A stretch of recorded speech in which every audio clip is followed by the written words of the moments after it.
All right, welcome to welcome to the session. So try करेंगे इस session में खत्म कर लेने का। ओके, अपना PD 365। सो सुबह के सेशन वाला सारी चीजें आपको याद आ गई होंगी, आई होप। ये सुबह के सेशन में कोई दिक्कत नहीं है।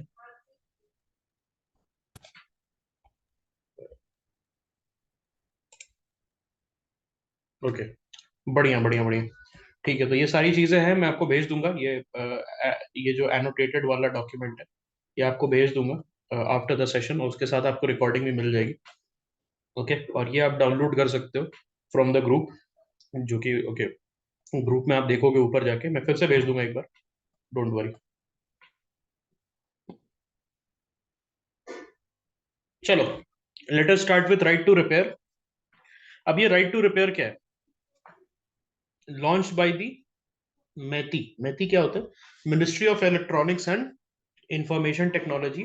उसका ये पायलट प्रोजेक्ट है। What is a pilot project? Pilot project है जो कि टेस्ट किया जाता है।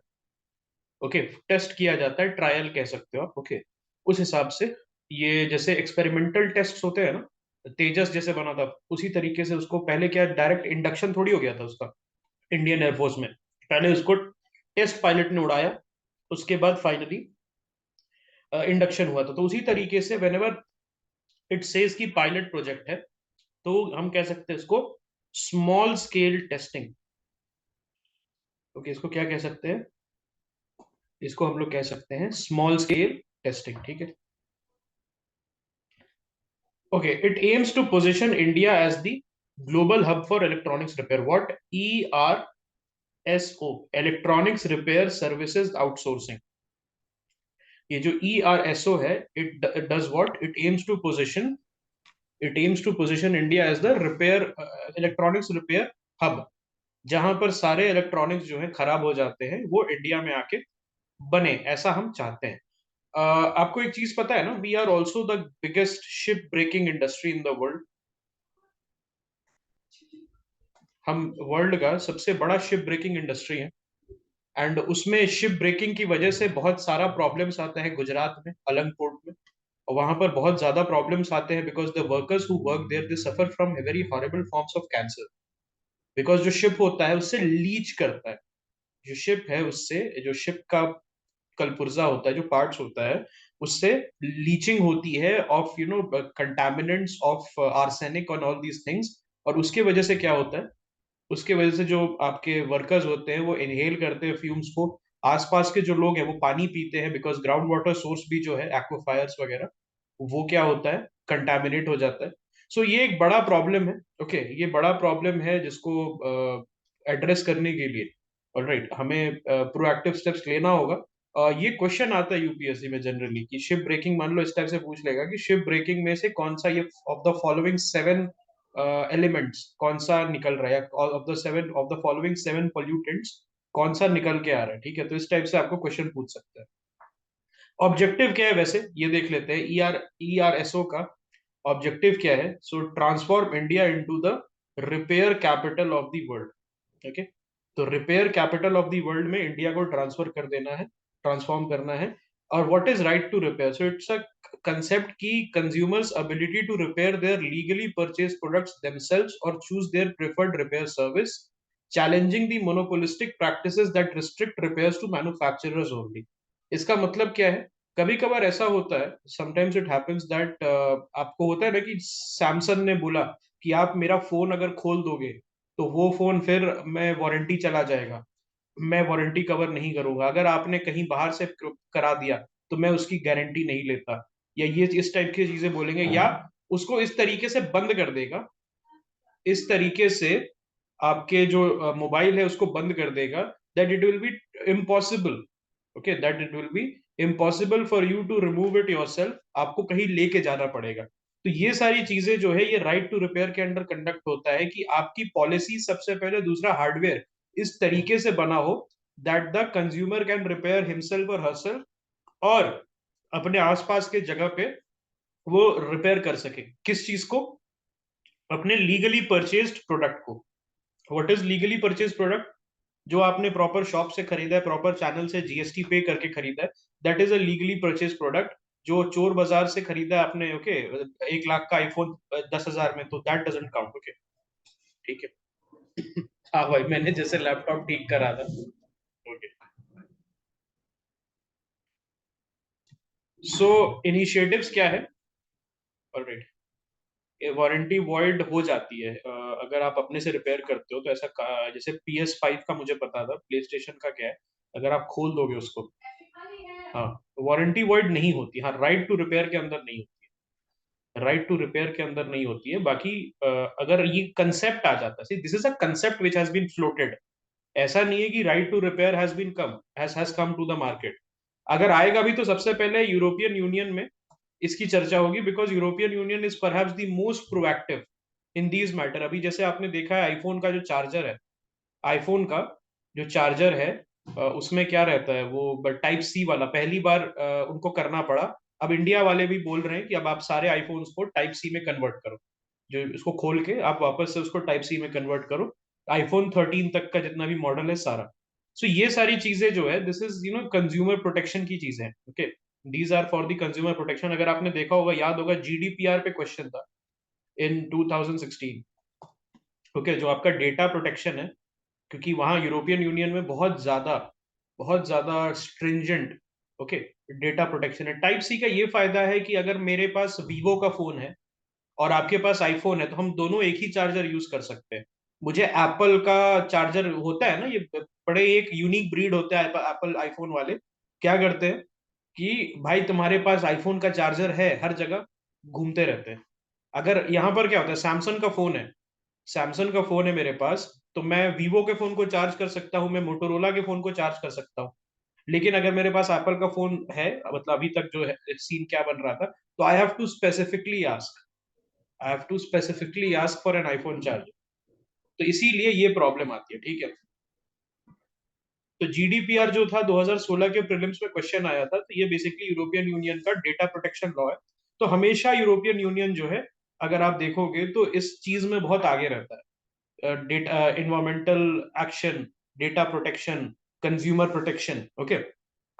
इंडिया में भी लेकिन प्रोएक्टिव स्टेप्स लिए गए हैं। So we have established a committee on the right to repair as part of promoting the LiFE movement.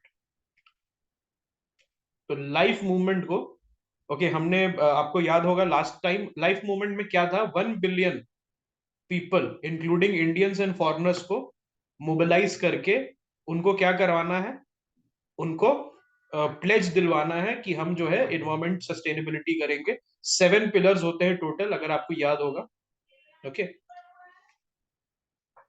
तो यहां पर जो है department of consumer affairs involve है।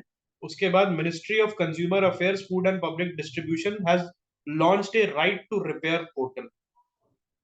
So they have launched what, a right to repair portal, जहां पर जो है आप जाके informations, okay, you can also issue complaints. वहां पर जाके आप बता सकते हो कि some manufacturer is doing certain acts which are against the right to repair, okay.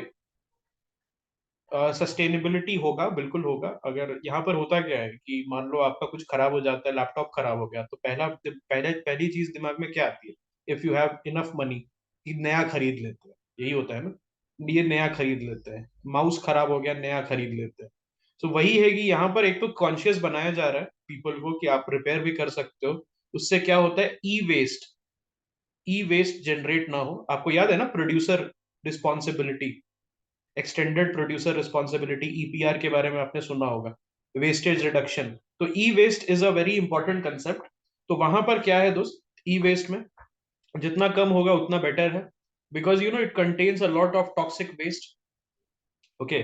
So I remember once I was travelling outside Delhi, and थोड़ा सा दिल्ली से बाहर आने पे there is a garbage mound, garbage mound है बहुत बड़ा। सो उसका नाम क्या है, मेरे को याद नहीं आ रहा। हाँ, लैंडफिल साइट है, it was Ghazipur landfill site नाम है उसका, गाजीपुर। तो गाजीपुर लैंडफिल साइट नाम है उसका।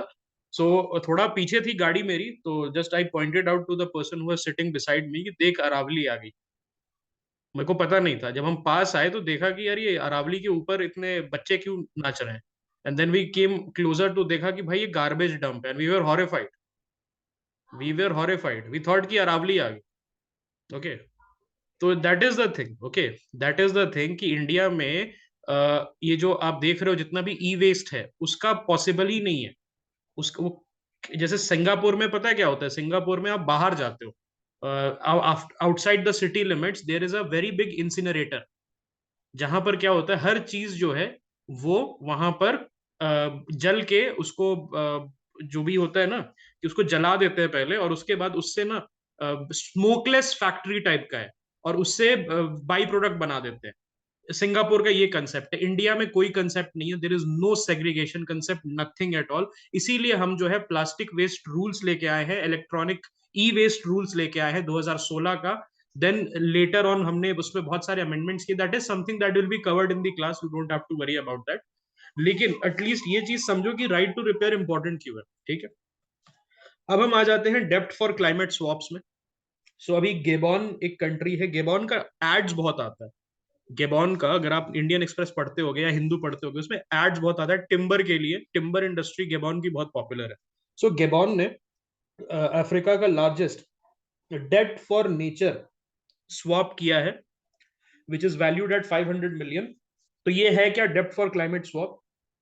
It's basically a financial transaction जहां पर एक debtor nation repays a portion of its foreign debt in its own currency to fund local climate or environmental project rather than continuing to pay in foreign currency। यहां पर आप समझो कि अगर मान लो मेरे पे 1 लाख करोड़ का डेट है,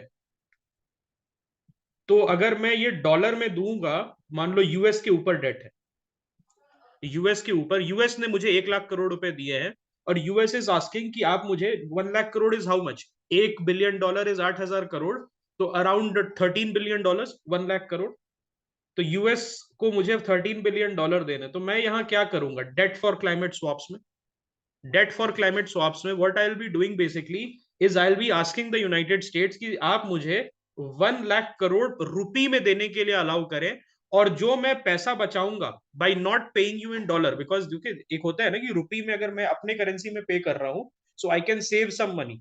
तो मैं ये बोल रहा हूं कि अगर मैं रुपी में पे करूंगा instead of dollar, my initial obligation, मेरा पहला ऑब्लिगेशन डॉलर में पे करने का था, ऐसी कोई पहले बात नहीं हुई थी कि रुपये में पे करूंगा। लेकिन मैंने उनसे बोला कि आप मुझे थोड़ा सा छूट दे दो, आप रुपी ले लो, and what I am going to do, I am going to, जो भी मेरे पास इसमें से बचेगा पैसा by not paying you in dollar, वो मैं क्लाइमेट चेंज के मिटिगेशन में लगा दूंगा। Did you understand this? तो जैसे गेबॉन का 500 मिलियन का डेट फॉर नेचर स्वैप है, तो वो अब गेबॉन के अपने पैसा अपने करेंसी में देगा। What is the currency of Gabon? Anybody? Gabon की करेंसी क्या? Is it CFA? It's not C, it's not CFA. Okay, Gabon का सीएफए नहीं है, हाँ सीएफए, राइट, सीएफए, हाँ CFA, central African, I was not sure. Okay, central CFA है, central African republic का CFA, correct. So Gabon का CFA है, तो वो क्या करेगा, अब वो सीएफए में पैसा देगा। 500 मिलियन उतना ही है, वो अब सीएफए में देगा, लेकिन उससे जो पैसा उसका बचेगा, ओके, उसका पैसा जो बचेगा, what will be doing with that money, उसको जो है क्लाइमेट मिटिगेशन में लगा देगा। Is this concept clear? Debt for climate swap, यहाँ यूपीएससी क्या कर सकती है आपको, what debt for climate swap has been in news, what does it mean? तो 4 ऑप्शन दे देगी, और उसमें से आपको चूज करना है कि portion of the foreign debt, not entirely, portion of the foreign debt will be paid in the own currency, okay, and जो पैसा बचेगा from not converting it into dollar, उसको जो है लगाया जाएगा, ओके, उसको जो है लगाया जाएगा into your climate mitigation project. तो यहाँ पर क्या होता है, 500 मिलियन है तो कितना बचेगा? अप्रोक्सीमेटली 1% के करीब you can save if you are paying in your own currency. तो 1 से 1.5% के बीच में तो बहुत ज्यादा पैसा फिर भी हो गया, अराउंड 5-7 मिलियन डॉलर्स जो है एक छोटी कंट्री के लिए बहुत बड़ा अमाउंट है, ओके okay? इसमें साम common common good, common good, common globe क्या होता है उसको बोलते हैं, कॉमन गुड है, वर्ल्ड का फायदा हो रहा है, जनरली आप करते रहते हो ना। वाई द कंट्री, क्यों आपको यूएसए क्यों देता है, बिल गेट्स क्यों पैसा दे रहा है आपको इंजेक्शन भोगने के लिए, आपको ये वर्ल्ड बैंक क्यों पैसा देता है आपको, एडीबी क्यों पैसा दे रहा है हॉस्पिटल बनाने के लिए, ओके ये चीज है, that is the thing, okay. Not exactly, ये जो है डेट फॉर क्लाइमेट स्वैप्स में ऐसा कुछ नहीं है, ऑल राइट। ऑलराइट, ऐसा कुछ नहीं है कि आप ऐसा करोगे। जनरली कार्बन क्रेडिट जो है डजंट किक इन, ये it's a form of aid ना, इसको आप एड की तरह समझो। ये है क्या है आपको, आप इसको एड की तरह समझो कि ये why World Bank gives you the money to, okay, wild World Bank give you the money to make a hospital, उसको क्या फायदा हो रहा है इससे? ओके, तो ये चीज इस पे आपको समझना पड़ेगा। ठीक है, ये पहले कहाँ यूटिलाइज हुआ था? 1980s में लैटिन अमेरिका में बहुत यूटिलाइज हुआ था। ओके, ये जो है, okay, will that be, depends on the NDC. क्या है? It's a voluntary declaration. NDC is ये बाइंडिंग, मतलब एनडीसी होना चाहिए, लेकिन एनडीसी का कंटेंट इज वॉलंटरी, राइट? मतलब आपको एनडीसी देना है अंडर द पेरिस एग्रीमेंट, आपको नेशनली डिटरमाइंड कंट्रीब्यूशन देना है, लेकिन नेशनली डिटरमाइंड कंट्रीब्यूशन के अंदर क्या लिख रहे हो वो उस पर कंट्रोल नहीं है पेरिस एग्रीमेंट का। तो वहां पर आप क्या कर सकते हो? वहां पर आप दे सकते हो कि I will do, okay, $10 billion मैं अलग से खर्चा करूंगा ऑन स्मॉल कंट्रीज। ऐसा हो सकता है, ऐसा हो सकता है। So it depends on country to country. This is again very in a scenario जहां इंडिया भी कर सकता है ये काम। लैटिन अमेरिका में किया गया था। ओके, अभी हाल फिलहाल में एक्वाडोर ने भी किया है। आई थिंक लिखा होगा कहीं पर उसमें। हाँ, ये रहा, Ecuador in 2023। So world's first and largest ocean conservation debt swap, Ecuador ने साइन किया। इक्वाडोर ने क्यों साइन किया ओशन कंजर्वेशन? कोई रीजन है क्या? कुछ रीजन है क्या ocean conservation, why Ecuador is so? ये तो आप Ecuador, where is it Ecuador, where is Ecuador, कौन सा है? एक्वाडोर नहीं, नॉट, ये तो इट्स वेदर फेनोमेना। आपने वो सुना है garbage, great Pacific garbage patch, great Pacific garbage patch? तो ये जो है, आप इक्वाडोर कहाँ खुलता है? अगर साउथ अमेरिका का मैप में बना के दूं आपको, तो क्या इक्वाडोर पैसिफिक की तरफ नहीं खुलता? पैसिफिक की तरफ खुलता है। ओके, दूसरी चीज क्या है, आपको वो याद होगा, there are a lot of islands as well. वहां पर गैलापागोस आइलैंड है, गैलापागोस आइलैंड है, राइट? तो वहां के लिए भी वो होता है, राइट? वहां के लिए भी वो होता है। पनामा के नीचे होगा ना, पनामा के नीचे होगा। पनामा तो लैटिन अमेरिका में, करेक्ट, पनामा के नीचे आएगा वो। As for the latest information, India has not participated in any, all right, in any debt for nature swap. India जो है, all right, इंडिया जो है has not participated in any debt for nature swap. Reduction of green house emission from ship, बहुत important है, ध्यान से देखना। IMO जो है, इंटरनेशनल मैरिटाइम ऑर्गेनाइजेशन, इसका क्या करोगे फ्रेंड्स? चुपचाप इसके वेबसाइट पे चले जाना और वहां से आप 5 मिनट स्पेंड करना है आपको। ओके, यहाँ पर जो है, International Maritime Organization has adopted a strategy for reducing GHG emissions from ships, signalling a global commitment to environmental sustainability. तो आपको पता ही होगा, जो शिप्स है वो 1 किलोमीटर चलने का कितना हजार लीटर डीजल पी जाता है। आई थिंक 1 घंटे के लिए 20,000 लीटर डीजल एक शिप पीता है। सो वहां पर क्या सीन है कि बहुत ज्यादा पोल्यूटिंग है। Okay, it is a lot of pollutions are there due to the ship. तो उसके लिए उन्होंने स्ट्रैटेजी अपनाई है। So they had, okay, they had started MEPC 80। What is MEPC 80? तो याद होगा आपको, 2022 में एक क्वेश्चन आया था, EPA 100। ईपीए 100 के सुबह ही हमने डिस्कस किया था उस क्वेश्चन को। ईपी 100, नॉट ईपीए 100, ईपी 100 था वो। सुबह ही हमने डिस्कस किया था उसको। तो ये चीज आपको ध्यान रखनी है कि इस टाइप की चीजें यूपीएससी पूछ सकता है। ओके, थोड़ा सा इंटरेस्टिंग बनाने के लिए। तो एमईपीसी 80 किस चीज के लिए है? मरीन इन्वायरमेंट प्रोटेक्शन कमेटी, जो कि आईएमओ ने बनाया है। ओके, आईएमओ ने बनाया है। GHG emission from shipping, it accounts for 2.89% of global anthropogenic GHG emission, including CO2, black carbon, nitrogen oxide and nitrous oxide। तो GHG emission क्या होता है शिप से, ये भी देख लो एक बार, कौन सा GHG emission होता है? ऑलराइट, यहाँ पर है CO2, black carbon, nitrogen oxides and nitrous oxide. Okay, तो ये सब जो है आपको पता रहना चाहिए कि N2O का क्या इम्पैक्ट है, CO2 का क्या इम्पैक्ट है, ब्लैक कार्बन का क्या इम्पैक्ट है। और नाइट्रस ऑक्साइड का। What is the difference between nitrogen oxide and nitrous oxide, ये भी आपको पता रहना चाहिए। What is the key provision of the strategy of IMO? So आपको CO2 एमिशन एटलीस्ट 40% कम करना है 2030 तक, ओके, और net zero GHG emission by around 2050। तो यहां पर एक चीज आप समझ रहे हो, is net zero GHG emission possible in the shipping industry unless and until you have solar powered ships plying the oceans? क्या net zero emission GHG emission possible है? It is not possible, it is not possible. तेल तो पिएगा ना, इतना बड़ा तुम कैसे बना सकते हो एक शिप जो कि सोलर से चलेगा, उसका कॉस्ट ही इतना ज्यादा हो जाएगा। यहां पर आप समझो what I am saying, net zero का मतलब क्या, they are going to use, the shipping industry is going to use something called carbon credit. Okay, वो क्या करेगा, अपने एमिशन को कम करते रहेगा एट अ पॉइंट जहां से नीचे जाना सस्टेनेबल नहीं होगा। ओके, एक इतने लेवल तक लेके आएगा जहां से नीचे जाना सस्टेनेबल नहीं रहेगा, फिर they will be starting starting to lose money and starting to lose the efficiency of the ship. But वहां तक एक पर्टिकुलर लेवल तक लेके फिर वहां से जो नीचे का रास्ता है वो कार्बन क्रेडिट के थ्रू करेगी shipping companies. Does it make sense? Does this strategy make sense to everybody? All right.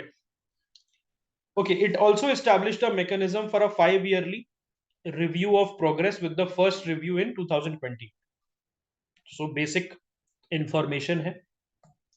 Other effort for reducing emission from ship. So Clyde Bank Declaration. I think I had asked you this question. I had asked you this question in the group. उसमें मैंने एक option दिया था dams का, मैंने dams का option दिया था, तो क्लाइड बैंक से बहुत सारे लोग कंफ्यूज होकर they had selected that B option on ये।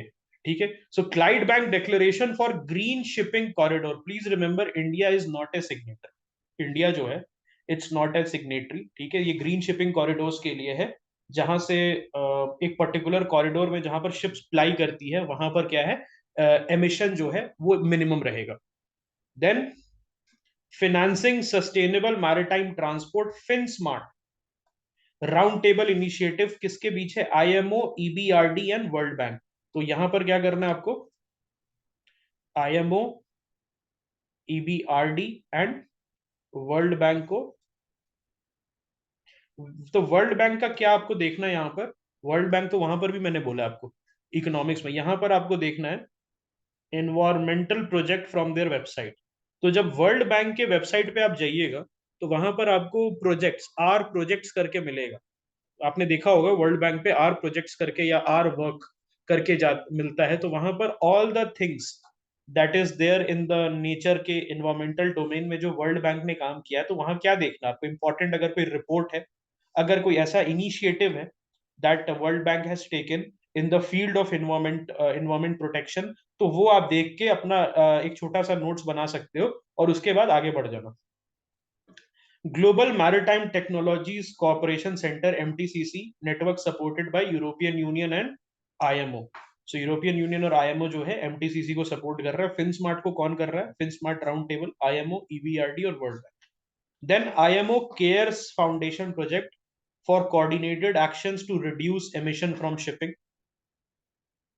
हांगकांग कन्वेंशन बिल्कुल याद कर सकते हो, करेक्ट, वेरी गुड।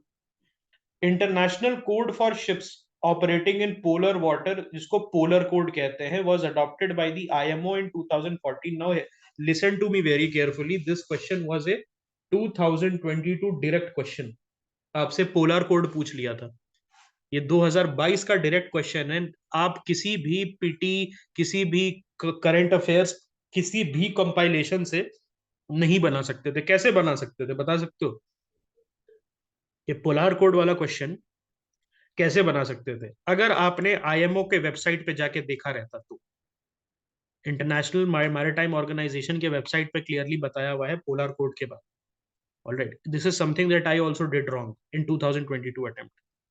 2022 के अटेम्प्ट में मैंने भी ये गलती की थी, पोलर कोड नहीं था। ओके, ऑब्वियसली वहां से स्ट्रैटेजी रिफाइन हुई, तब आपको मैं बता रहा हूँ। तो गलती जो कर चुका हूं वो आपको बता रहा हूँ कि मत करना।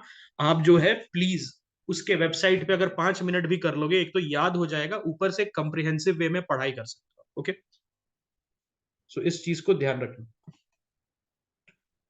National Framework for Climate Services. What is this?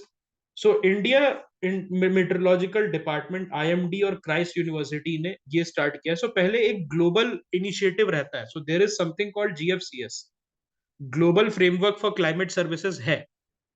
Global framework for climate services है. अब यहां पर क्या है, अगर आप देखोगे तो इंडिया में भी क्राइस्ट यूनिवर्सिटी के साथ में मिलके इंडियन मेट्रोलॉजिकल डिपार्टमेंट IMD ने, तो IMD का क्या करोगे दोस्त, IMD का आप विकी कर लेना. ओके, IMD का आप विकी सर्च कर लेना, देख लेना किसके अंडर में है, क्या करता है, कहाँ ऑफिस है. तो ये सारे क्वेश्चंस आपने देखा होगा, आ रखा है, तो आपसे पूछ सकता है. ठीक है. सो क्राइस्ट यूनिवर्सिटी के साथ में they have signed an MOU to collaborate on climate research. ये NFCS in India is proposed under the global framework for climate service, जो आपको मैं बता रहा था ऊपर, GFCS, उसके अंडर आया है. Aligning with international efforts to enhance climate services. Global initiative है ये. Since its inception, countries like Switzerland, China, Germany and the UK have launched their own NFCS initiative. तो ये इंपॉर्टेंट हो जाता है, कौन कौन सी कंट्रीज है, Switzerland, China, Germany and UK. 4 countries है, इंडिया जो है 5वीं कंट्री बन चुका है. इंडिया में नोडल एजेंसी कौन है NFCS का, IMD. ठीक है. Global framework for climate service क्या है, it was introduce at the world climate conference the third in 2009 and is coordinated by the world meteorological organisation. तो WMO जो है,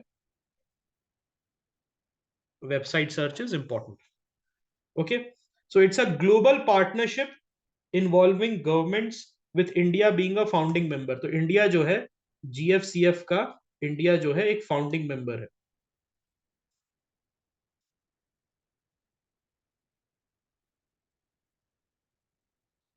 ठीक है. इंडिया क्लाइमेट एनर्जी डैशबोर्ड, ये किसने स्टार्ट किया है, ये नीति आयोग ने स्टार्ट किया है. India climate energy dashboard ICED 3.0. It's a one stop platform providing real time data on energy sector, climate and related economic data set from government sources. तो जो गवर्नमेंट के पास डेटा है उसको बेसिकली डैशबोर्ड के form में convert करके और वो पब्लिक एक्सेस के लिए दे रहा है, ताकि पता चल सके कि सरकार जो है वो क्लीन एनर्जी ट्रांजिशन के लिए क्या कर रही है. It is done by what, it is done by which organisation, NITI Aayog. UN climate change high level champions. तो ये जो है it connects governmental efforts with voluntary action by cities, regions, businesses and investors. अभी कौन है champions for COP 28 and 29, miss Razan Al Mubarak and miss Nigar Arpadarai. Okay, so ये दोनों जो है इनको बनाया गया है चैंपियन, हाई लेवल चैंपियन.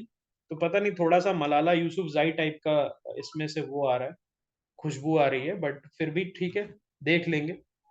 इस टाइप के क्वेश्चन 2021 में अवार्ड विनर्स के क्वेश्चन आए थे. ठीक है, अवार्ड विनर्स के क्वेश्चन आए थे. Yes, please ask. सर, सो जैसे reduction of green house emissions from ships में हमने देखा कि that ships release a lot of greenhouse emission. Is this more or less than the uh, flight travel? Because इससे एक और question था मुझे. No, flight is more polluting compared to the ships. The ships are less polluting. The flights pollute more as a whole, and the shipping industry pollutes less. वो आपको देखना है. And the ship is also less expensive mode of transportation compared to the Because flights. there was this incident when Greta Thunberg was getting into the news पहली बार, and she was traveling around the world, and she gave this statement कि I have a lot of sponsors. So she traveled using ships. So that's why I was confused, क्योंकि अगर इतनी polluting होती है ships, then why did she choose that over air travel? But now it's clear. Actually, no, she was being called a hypocrite because she was using a yacht. Okay, she was traveling through a personal yacht, and whenever she could, she was using private jets. तो how dare you, तो पूछ लिया उसने सबसे. But it was a sort of hypocrisy on her part, because yacht use कर रही थी. भाई अगर इतना ही है आपको, तो यॉट क्यों यूज करना है आप. ठीक है, आप नॉर्मल लोग के तरह के कोच में फ्लाई करो, है ना. That is the thing. And वही सेम चीज अभी US में there is this case going on of private jet trackers. So there are dedicated Twitter accounts in the United States जो जो सेलिब्रिटीज है जो कि क्लाइमेट चेंज जो है टेलर स्विफ्ट जैसे है, तो she is she always says कि सेव क्लाइमेट और क्लाइमेट चेंज को बचाओ ऐसा करके। तो उनका क्या रहता है, उनका यही रहता है, बट शी ट्रेवल्स बाय ये प्राइवेट जेट, तो everybody tracks that and make fun of her. तो अभी केस भी चल रहा है उसका। So that is the people were pointing out the hypocrisy, because yachts क्यों लेना आपको, है ना, यॉट्स क्यों लेना, yacht is like something which is क्या उसको बोलते हैं, it's a private thing, right. वो ज्यादा पोल्यूटिंग है compare, you take a normal ship ना, like everybody else, you take a normal ship. So that is the problem. See the Greta Thunberg नाम है ना उसका, Greta Thunberg, Malala Yousafzai, all these people, these are communists, okay. उसका आप भी जो Greta Thunberg के दोनों पेरेंट्स हैं, दे वर कम्युनिस्ट प्रोफेसर्स। ये मलाला यूसुफजई के फादर जो है, he is a communist thinker from Khyber Pakhtunkhwa, comrade है proper. So that is the thing, right. See these are champagne socialist इनको कहते हैं, there is a word for that, champagne socialist. Okay, इसका मतलब क्या होता है, सोशलिज्म की बात करेंगे while drinking champagne, okay. So that is the thing. Short lived halogens, SLH पे आ जाते हैं। Short lived halogen, so oceans release SLH, तो आपका जो ओशंस है वो क्या करता है, एसएलएच को रिलीज करता है, and it contributes to 8 to 10% of planetary cooling. Source क्या रहता है, marine phytoplankton, algae, abiotic sources. तो फाइटोप्लैंक्टन आपको पढ़ना है, ये मैं लिख देता हूं बेसिक कंसेप्ट। एल्गी के बारे में आपको पढ़ना है, बेसिक कंसेप्ट आपको पता रहना चाहिए, एल्गी क्या है उसका आप ऑब्वियसली विकी कर लेना, something which will do in class as well, but obviously उसको आपको बहुत एक हाई लेवल अंडरस्टैंडिंग आपको होनी चाहिए इसके बारे में। इम्पैक्ट क्या होता है शॉर्ट लिव्ड हैलोजेंस का, reduction in warming through ozone depletion and influence on methane and water vapour levels in the atmosphere. तो शॉर्ट लिव्ड हैलोजेंस को हम लोग को विकी करना होगा, या गूगल, अगर मान लो विकी में नहीं मिला तो एटलीस्ट गूगल, किसी भी अमेरिकन कॉलेज के यूनिवर्सिटीज के वेबसाइट से आप देख सकते हो, ठीक है। Decarbonisation, so it was report by Niti Aayog towards decarbonizing transport 2023, a stock take on sectoral ambition। याद है आपको, हमने स्टॉक टेक सुबह किया था, in the last session we take the global stock take, GST को हमने किया था, हर 5 साल में होती है, if you guys remember correctly. So what is stock take, मैंने बताया था ना कि देखने के लिए कि क्या एनडीसी कंट्रीज अपने एनडीसी पे जो है, अपने एनडीसी पे जो अपने नेशनली डिटरमाइंड डिटरमाइंड कंट्रीब्यूशन है, उसको उस पर सही से अमल कर रही है कि नहीं। कौन करता है ग्लोबल जीएसटी, कौन देखता है, who does the GST global stock take, it is UNFCCC, correct, UNFCCC. तो वो देखता है आपका ग्लोबल स्टॉक टेक, उसके वेबसाइट पे जाओगे आपको बहुत अच्छे से दिया रहता है ग्लोबल स्टॉक टेक कैसे होता है।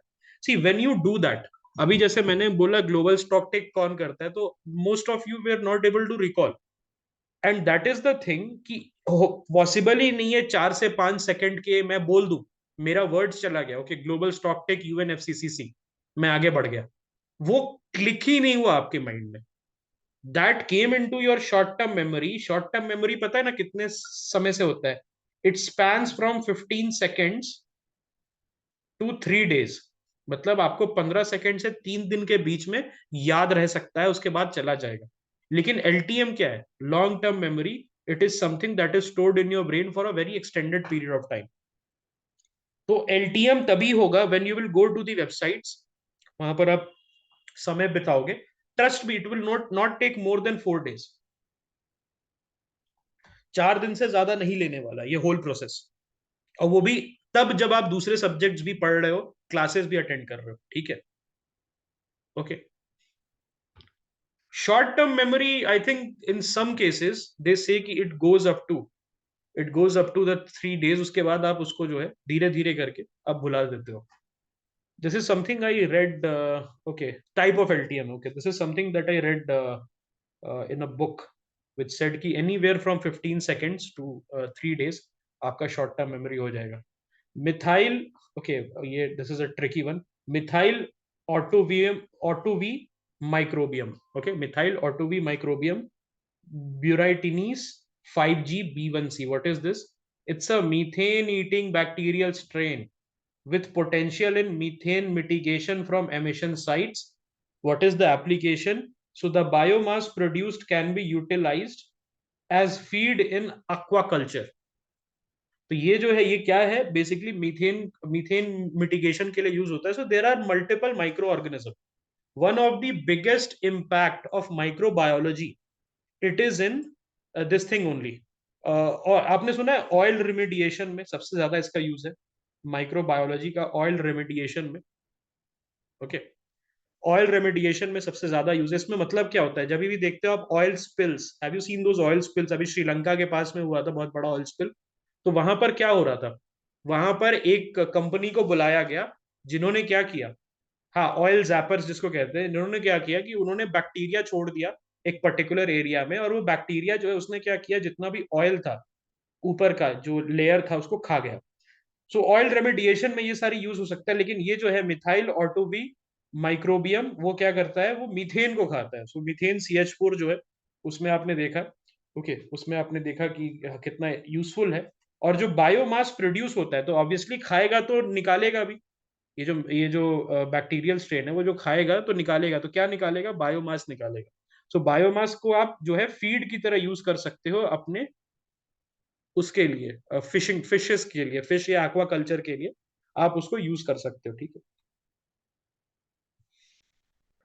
Framework for resilient and low carbon health system released by WHO. Okay, so WHO ने low carbon health system framework for climate resilient इसको स्टार्ट किया है. तो what is the goal? Strengthen the health system resilience while reducing greenhouse gas emission. It supports the goal of Alliance for Transformative Action on Climate and Health attach. तो ये क्या है, इसका आपको क्या करना है, वेबसाइट. अब आ जाते हैं just energy transition partnership, jet P. So it was launched at COP26 with Senegal being the fourth country to sign a JETP deal. So it is supported by a consortium of international donors, including Japan, USA, Canada and European countries. तो इसमें आपको help करता है energy transition के लिए, आपको बड़ी countries, develop countries आपको पैसा देती. Climate policy initiatives, climate policy initiative. So it is a it has released, okay, the global landscape of climate finance. इसका मिशन क्या है, फैसिलिटेट करना economic growth while addressing climate change through finance and policy advisory. So climate finance is perhaps one of the biggest stumbling blocks when it comes to environmental remediation and climate change balancing. तो आपको पता होगा GEF के बारे में. You might have heard about this organization called GEF. Have you heard about it? Global Environmental Facility. तो GEF है क्या? What is GEF? Global Environment Facility जो है, ये बेसिकली एक मल्टीलैटरल फंड है. So what is this? Multilateral fund है जो मल्टीपल आपके जो इनिशिएटिव्स होते हैं उसको फंड करने में हेल्प करता है. ओके, उसको क्या करता है, फंड करने में हेल्प करता है. सो व्हाट आर द कौन कौन से इसमें है included, what are included in this? तो इसमें जो है आपका लीस्ट डेवलप कंट्री फंड है. तो आपका यहाँ पर LDFC आ जा, LDCF आता है, not LDFC. Then they have a special climate change fund जिसको SCCF बोलते हैं. So ये सारी चीजें obviously this is something, okay, this is something that you are going to study from their website. See, these will be covered, okay, these will be covered. Okay, GEF है, okay, GEF है, global, okay, global environment facility. All right, that is what they do. Okay, yes. सो यहाँ पर क्या है, एक चीज आपको जैसे बता देते हैं कि चलो PMFIS के से नोट्स बना के आपको दे दिया, आपको दे दिया किसी कोचिंग इंस्टीट्यूट के मटेरियल से उठा के. It is not enough and you have seen it. क्योंकि अगर होता इनफ होता तो ये छाती ठोक के बोलते रहते कि हमारे कोचिंग के नोट से आया, हमारे कोचिंग के नोट से आया. But not one coaching is coming out and saying कि भाई ये देखो, this is the proof whatever has been asked by UPSC has come from our notes. So you understand the inadequacy. Use their help, use the help of the coaching institutes, but at the same time आपको अपना भी, okay, आपको अपना भी research करते रहना, ठीक है?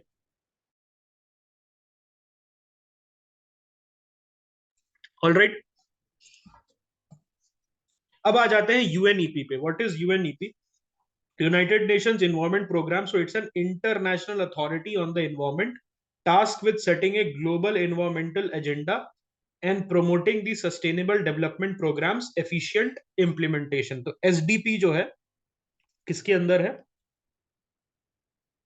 यूएनईपी के अंदर. तो इसके पहले आपने याद होगा, आपने याद होगा कि बेसिकली यूएनईपी यूएनएफसीसी, तो इसमें बहुत कंफ्यूजन होता है. ओके, यूएनईपी और यूएनएफसीसीसी, इसमें बहुत कंफ्यूजन होता है, और इसीलिए थोड़ा सा ध्यान रखना दोनों में कि काम क्या है दोनों का. सो it is founded in 1972 following the UN conference on human environment. तो आपको मैंने बताया था कहाँ हुआ था ये UN conference on human environment. It was held in Stockholm. It was held in Stockholm, Sweden. और वहां पर एक ही जो है लेडी गई थी. Out of all the prime ministers एक ही लेडी वहां पर पहुंची हुई थी, and that was Indira Gandhi. और उसी के आने के बाद from there the WPA act 1972 was, wildlife protection act 1972 was initiated. So इसका जो कहाँ लोकेटेड है इसका ऑफिस? नैरोबी, कीनिया में. अगर आप फ्यूचर में कभी भी हाई कमिश्नर बनते हैं, एम्बेसडर बनते हैं आप कीनिया के, जिसको हाई कमिश्नर बोला जाता है, तो you are concurrently accredited to the UNEP. मतलब यूएनईपी जो है, जो वहाँ कीनिया में जो एम्बेसी है अपनी, वहाँ के एम्बेसडर जो है वो कीनिया के भी एम्बेसडर हैं और यूएनईपी की भी एम्बेसडर है. मेंबरशिप क्या होता है? So it comprises 193 UN member state including India, which approves the work program and budget, primarily depends on voluntary contribution, which accounts for 95% of its financial needs. So environment fund serves as UNEP's core funding mechanism. Okay. Correct. कौन कौन सा? Okay, यहाँ पर I think we have given that, don't worry. ठीक है. So some people had asked this question, I think, last time around, कि what if they refuse? What if they refuse to give money country? तो actually में problem हो जाती है इनको. What happens is that कि जैसे यूनाइटेड नेशंस में लिफ्ट्स बंद हो गए थे और एस्केलेटर बंद हो गए थे. यूनाइटेड नेशन में बीच में US is the biggest donor, और यूनाइटेड स्टेट्स ने पैसा नहीं दिया था. तो यूएन के बिल्डिंग में लिफ्ट और एस्केलेटर को बंद करना पड़ा था बिजली बचाने के लिए. So these organisations are very much dependent upon voluntary, okay, voluntary contribution. Yes, UNESCO वगैरह से जब विड्रॉ किया था तब पैसा भी देने से मना कर दिया था ट्रम्प के समय. इनका सेक्रेटेरिएट्स और entities. So it host the secretariats for several environment convention. तो यूएनईपी जो है वो बहुत सारे सेक्रेटेरिएट्स को होल्ड करता है, including the IPBES. What is that? Inter governmental science policy platform on biodiversity and ecosystem services. Obviously IPBES is something that you will visit their website. And IPCC, intergovernmental panel on climate change. अगर आपको याद होगा तो IPCC के reports आते रहते हैं. IPCC के रिपोर्ट्स आते रहते हैं. और ये जो है आईपीसीसी का जो सेक्रेटेरिएट है वो WMO के साथ कोहोस्ट होता है. मतलब WMO और यूएनईपी को होस्ट आईपीसीसी. ओके. होस्टिंग का मतलब क्या होता है? को होस्टिंग का मतलब ऐसे समझो कि बहुत बड़ी बिल्डिंग है यूएनईपी की, और उस बिल्डिंग में 8-9 कमरे आपने इसको दे दिया, आईपीसीसी के लोगों को दे दिया. ओके. ये होता है सेक्रेटेरिएट, कि हमारा एक परमानेंट ऑफिस टाइप से है. आपने क्या किया, बड़ी सी बिल्डिंग है, उसमें 8-9 सेक्रेटेरिएट को आप होल्ड कर रहे हो. So you are providing support in a way, because IPCC के पास तो पैसा नहीं है कि अपनी बिल्डिंग खुद खड़ा करके और वहां पर बना पाए. तो what happens is that secretarial support इसको कहते हैं. मतलब आप अपनी बिल्डिंग में 3-4 कमरे इनको दे देते हो, बिजली पानी वगैरह यूज करने के लिए देते हो, और इनको क्या करते हो आप, जैसे इंटरनेट फैसिलिटी और बाकी सारी चीजें जो है वो आप इनको हेल्प करते हो. इनका इनिशिएटिव क्या है? Common carbon metric. So this is from 2021. a tool for assessing the carbon footprint of building operations globally. So very interesting thing कि 2021 के बाद से हर साल ये डाल रहे हैं अपने समरी में. एंड दिस इज समथिंग विच जो एक एस्पिरेंट को बरगला देता है, ये एस्पिरेंट को गुमराह करता है. इट मिसगाइड्स द एस्पिरेंट थिंकिंग कि अरे वाह, 2021 का प्रीलिम्स में ये तो ये क्वेश्चन था, तो इसका मतलब मैं सही जा रहा हूँ. ऐसा नहीं होता. This is common carbon metric. आप इनका पुराना वाला उठा के देखो, 2020 का या 2019 का, जो इनका पीटी 365 है, वहां पर नहीं दिया रहता है. Okay, so that is the problem in 99.99% of the papers. ठीक है, तो इसीलिए अपने खुद के रिसर्च पे आपको फोकस करना है. Nobody is going to help you. तो ये याद रखना, यूएनईपी कॉमन कार्बन मेट्रिक को करता है. What are the reports released by UNEP? सबसे पहले adaptation gap report 2023. It identifies the discrepancy between current. Hello, are you able to hear me? आवाज क्लियर है? Okay, so it identifies between current adaptation measures and the goals set by society, कि जो गोल society ने set किए हैं और क्या अभी करंट में क्या चल रहा है, रियलिटी वर्सेस प्रॉमिस, वो देखते हैं. अडेप्टेशन गैप मतलब अडेप्टेशन में कितना गैप है. देन एमिशन में कितना गैप है, कि जिसमें आपने क्या कमिटमेंट किया है, कितना आपने कमिटमेंट किया है, and what is the necessary reduction to limit warming to 1.5 degree Celsius. What are the key findings? So इन्होंने बोला है कि अगर अभी, according to the emission gap report 23, कि अगर कंटिन्यू करते रहोगे तुम इस तरीके से, तो global warming is will reach 3%, 3 degree Celsius. What is the Paris agreement goal? It is 2 degree and if possible 1.5 degree. Try करेंगे 1.5 के लिए, लेकिन 2 तो करना ही है. 2 डिग्री तक रोक देना है एवरेज टेम्परेचर को. Other notable reports show innovation in cooking technologies and their environmental impact, as highlighted in the UNEP's Special Edition Frontiers report. Okay, UNEP's Global Wastewater Initiative and Grid Arendal. तो ये important हो जाता है, जिसको आप website के through कर सकते हो. Global environment outlook report and the global climate litigation report. अभी नहीं किया वो तो, बेसिकली आपको 2100 तक का ये है, कि from the pre industrial level क्या होता है. It is basically pre industrial level से 1.5 या 2 तक हमें लिमिट करना है. ठीक है, मतलब प्री इंडस्ट्रियल एरा मतलब 18, जनरली 1890s लिया जाता है, जहां से मेजर पोल्यूशन स्टार्ट हुआ था. 1890s, उससे थोड़ा सा पहले से दे had started with the pollution. Alright, तो और उसमें क्या बोल रहे हैं कि हम एक साल को 1890 से कंपेयर करेंगे 2024 को, 2023 को, 2025 को, ऐसे करते हुए. और इनका ये क्या है कि बोल रहे हैं 2100 तक हम ट्राई करेंगे कि लिमिट हो जाए 1.5 से 2 डिग्री के बीच में. Okay, see, climate change and global warming are two different concepts. Climate change मतलब दूसरा चीज होता है. अब जैसे कि कोई गधा है, ट्रम्प था, ठीक है, ट्रम्प ने क्या बोला कि blizzard blowing in New York. New York में जो है बहुत तेज ठंडी हवा चल रही है. Where is climate change? Climate change is not that. Climate change is extreme weather pattern. सर्दी में बहुत सर्दी पड़ रही है, गर्मी में बहुत गर्मी पड़ रही है, ये होता है आपका क्लाइमेट चेंज. और what is global warming? It is the gradual warming of the earth. ठीक है, उसके वजह से आपको बहुत ज्यादा प्रॉब्लम आ सकती है. आइस कैप्स मेल्ट हो सकते हैं, फौना फ्लोरा आपका खत्म हो सकता है. ठीक है, सो वो डिफरेंट चीजें हैं. When you are saying that इतनी ठंड है, ग्लोबल वार्मिंग, क्लाइमेट चेंज कहाँ है? क्लाइमेट चेंज मतलब ही यही होता है, एक्सट्रीम वेदर पैटर्न्स. सर्दी में इतनी सर्दी पड़ रही है, या गर्मी में इतनी गर्मी पड़ रही है कि आप कुछ कर ही नहीं पा रहे. ओके, इससे क्या हो रहा है? ह्यूमन पोटेंशियल नीचे जा रहा है. ठीक है, सो ये सारे इंपॉर्टेंट है, यूएनईपी का देख लेना. World meteorological organisation, WMO. What is WMO? So it is a specialised agency of the United Nation. ये बहुत इंपॉर्टेंट है. Okay, specialised agency. और कौन सा याद है आपको? FAO. Do guys remember फाओ?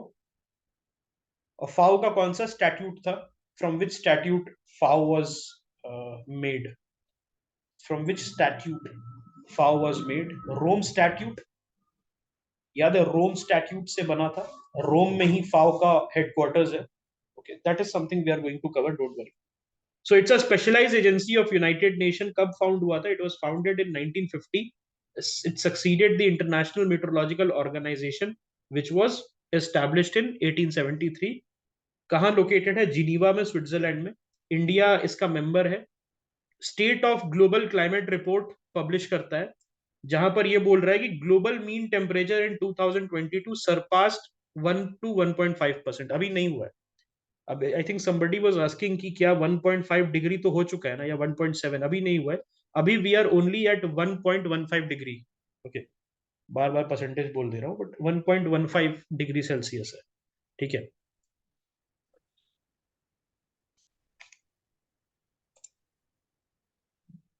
Okay, सो 2015 से 22 तक का, 2015 से 22 तक, it is ranked as the 8th warmest year on record. तो ऑन रिकॉर्ड ये जो एवरेज है 8 साल का, ये सबसे ज्यादा गर्म है जब से ह्यूमंस ने टेम्परेचर रिकॉर्ड करना स्टार्ट किया है। Record high concentration of carbon dioxide, methane and nitrous oxide were observed in 2021। Approximately 58% of the ocean surface experience at least one marine heat wave.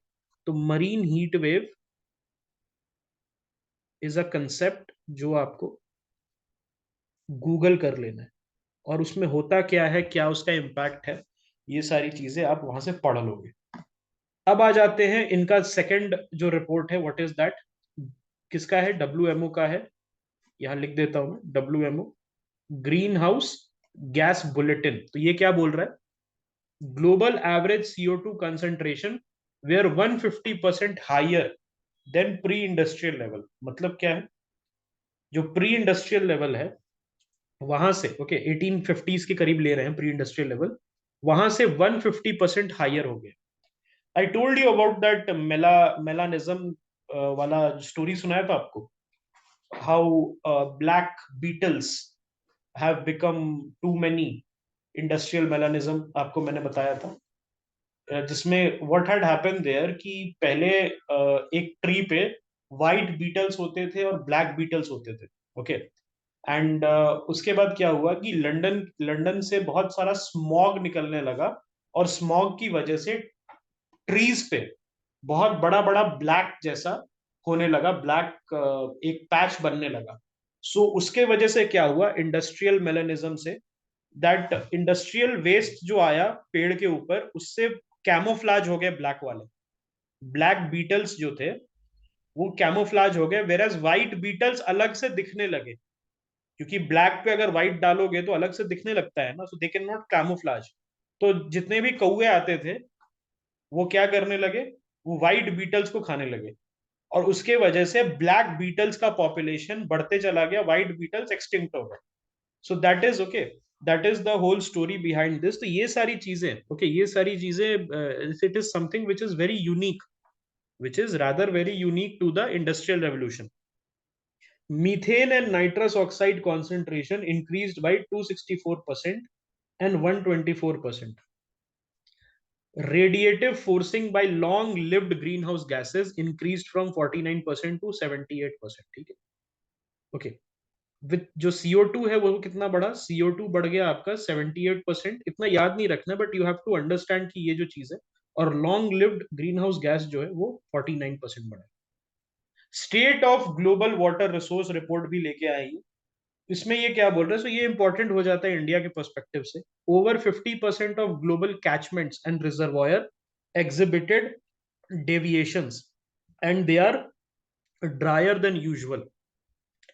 इसके लिए आपको एक पढ़ना पड़ेगा।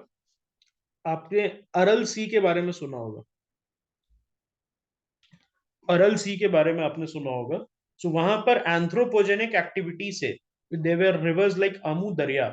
सो there was this Darya river which used to flow into the Aral sea. तो उन्होंने क्या किया, सोवियत साइंटिस्ट ने उस अमू दरिया रिवर को कॉटन प्रोडक्शन के लिए, सेंट्रल एशिया में कॉटन प्रोडक्शन के लिए उसको डाइवर्ट कर दिया।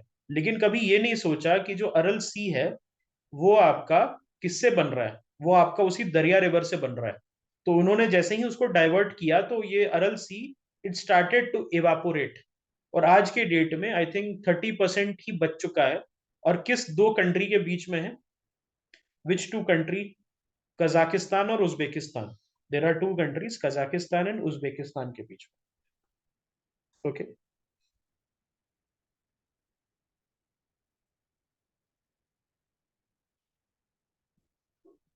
ठीक है। Asian water tar AWT region experienced a decrease of approximately 4.3% in the total glacier mass from 2000 to 2018. What are the Asian water tar region? Tibetan Plateau, Himalayas, Karakoram, Hindu Kush, Pamir, Tian Shan, collectively known as the third pole. इनको क्या बोला जाता है? Third पोल बोला जाता है because majority of the reverse, Chinese reverse, Indian reverse, Pakistani reverse, okay, reverse of Afghanistan, reverse of the central Asia, यहां से निकलती है या यहां से बहती है। ओके, सो ये क्या बोलते हैं? एशियन वाटर टार इसको बोलते हैं। Tibetan plateau, Himalayas, Karakoram, Hindu Kush, Pamir and Tianshan mountain. Other notable reports which is released by the WMO is global climate report, state of climate service. तो ग्लोबल क्लाइमेट रिपोर्ट में डिकेडल जो इम्पैक्ट है उसको डिस्कस कर रहा है। State of climate services report 2023, global atmosphere watch, air quality and climate bulletin, global annual to decadal climate update, ये सारी चीजें जो है ये लेके आ रहा है। अब हम आ जाते हैं एयर पोल्यूशन पे। अभी न्यूज क्या है कि only 77 coal based electricity generation units have installed the flue gas desulphurisation और circulating fluidised bed combustion, CFBC, बहुत इंपॉर्टेंट है, FGD प्लस CFBC। इसको आपको गूगल करना है, क्या है flue gas, what is the whole process, desulphurisation का प्रोसेस क्या है, ये सारी चीजें इंपॉर्टेंट है। सो इन्वायरमेंटल एमिशन स्टैंडर्ड्स क्या कंट्रोल करने की कोशिश करता है? SO2, NOx and mercury emission. ठीक है, तो सल्फर, नाइट्रोजन और मर्क्यूरी का जो एमिशन है उसको कंट्रोल करने की कोशिश करता है from coal based thermal power plant. ये क्वेश्चन आपका 2021 में था और 2023 में था, यस और नो, याद आया? 2021 में lethal quantity of carbon monoxide, आपको याद होगा, लीथल क्वांटिटी सुबह हमने किया है, और उसके बाद no coal based thermal power plant is privately owned, याद है वो वाला क्वेश्चन, प्राइवेटली ओन्ड। और एक और था आपका, याद होगा अगर आपको तो, करेक्ट, ठीक है, सी वाटर वाला, correct correct correct. Introduced in 2015 by ministry. तो ये जो इमिशन नॉर्म्स है फॉर थर्मल पावर प्लांट कौन इंट्रोड्यूस कर रहा है? 2015 में ministry of environment, forest and climate change under the EPA, please remember this, under the environment protection act of 1986 इसको लाया गया था। Timeline for compliance were extended for the majority of coal based power plants in 2021 and 2022. What are the key highlights of the norms? So there are three different categories जिनके पास तीन different deadline है। सबसे पहले category A आती है जो कि 10 kilometre radius of Delhi NCR है and cities with A population more than 10 lakh. तो दिल्ली NCR के 10 किलोमीटर के अंदर रेडियस के अंदर या किसी सिटी के अंदर जो कि जहां का पॉपुलेशन 10 लाख है, वहां deadline change from December 31 to December 31 2024, 22 से 2 साल का एक्सटेंशन मिल गया। कैटेगरी बी जो है, जो 10 kilometre radius of critically polluted areas और non attainment city. What are non attainment cities? दो cities that fail to meet the national ambient air quality standards. तो NAAQS जो है, जिस सिटीज ने फेल कर दिया वो कैटेगरी बी में आती है। ओके, उनका डेडलाइन 2025 तक कर दिया गया। कैटेगरी सी में ऑल अदर पावर प्लांट्स आ जाते हैं। ठीक है, तो ये तीन कैटेगरी है, आपको याद रखना है। Power plant units declared to retire before December 2027 will not be required to meet the specified norms for sulfur oxide. use of beneficiated coal. Why beneficiated coal is used? So that fly ash generation minimise हो सके. तो कोल पे बहुत question आ चुके हैं. Indian कोल के बारे में आपसे पूछा जा चुका है. Do you guys remember that? Indian coal जो है, हम लोग सबसे ज्यादा एंथ्रासाइट करते हैं, कितना परसेंट होता है? एंथ्रासाइट का कितना परसेंट होता है? हम क्या सबसे ज्यादा एंथ्रासाइट करते हैं, लिग्नाइट करते हैं, या बिटुमिनस करते हैं? Anthracite is the lowest. Anthracite होता ही नहीं. जम्मू में होता है, कश्मीर में होता है, जम्मू कश्मीर में होता है, लेकिन इट्स वेरी लेस, और इट इज नॉट फीजिबल उसको निकालना. It is not feasible. Okay. India के पास फोर्थ लार्जेस्ट रिजर्व है. ओके, इंडिया के पास फोर्थ लार्जेस्ट रिजर्व है, और हमारा क्या है? High sulphur content. High sulphur content हमारे पास रहता है. ठीक है. What is fly ash? ये देखो, फ्लाई ऐश है क्या? तो ये जो है एक अनवांटेड, अनबर्न्ड रेसिड्यू है कोल का. ये किसके साथ निकलता है? ये emitted, it is emitted along with flue gas.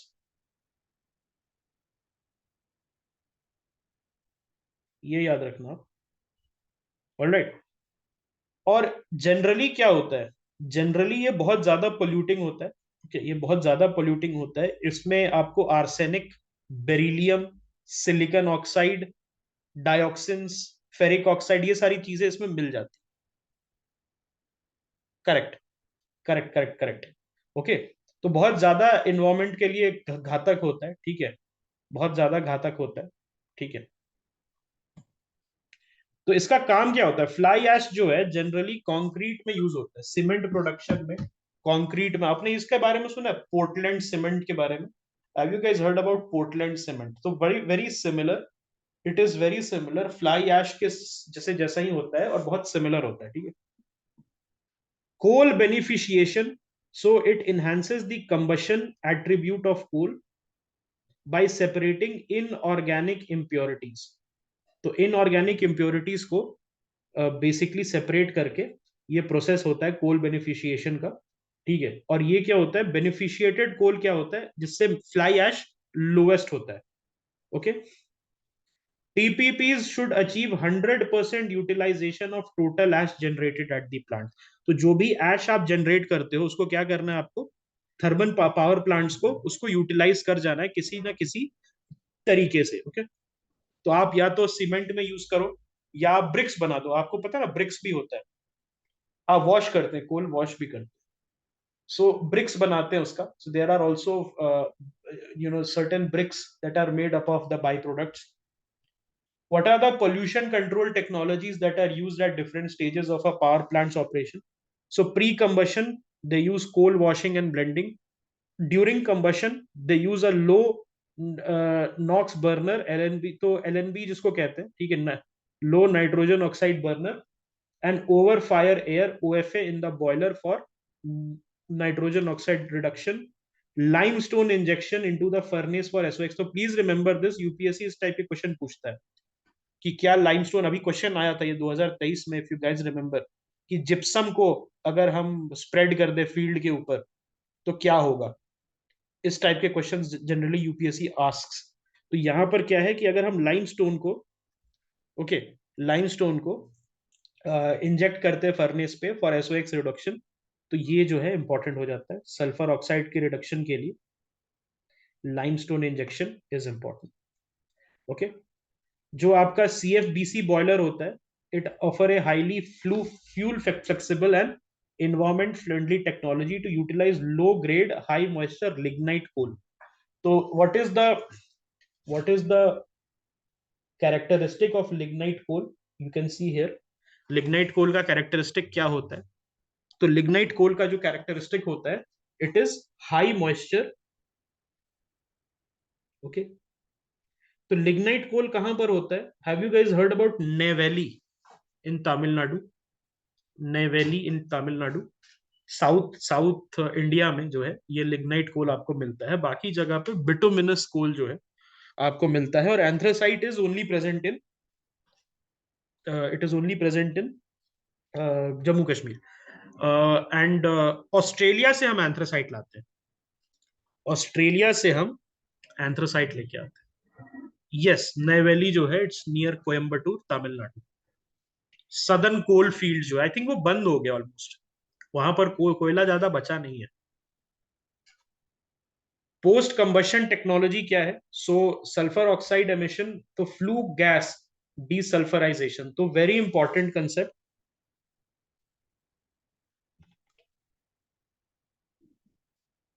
सबसे पहले तो आप फ्लू गैस के बारे में बहुत डिटेल में जानेंगे, उसके बाद desulphurisation,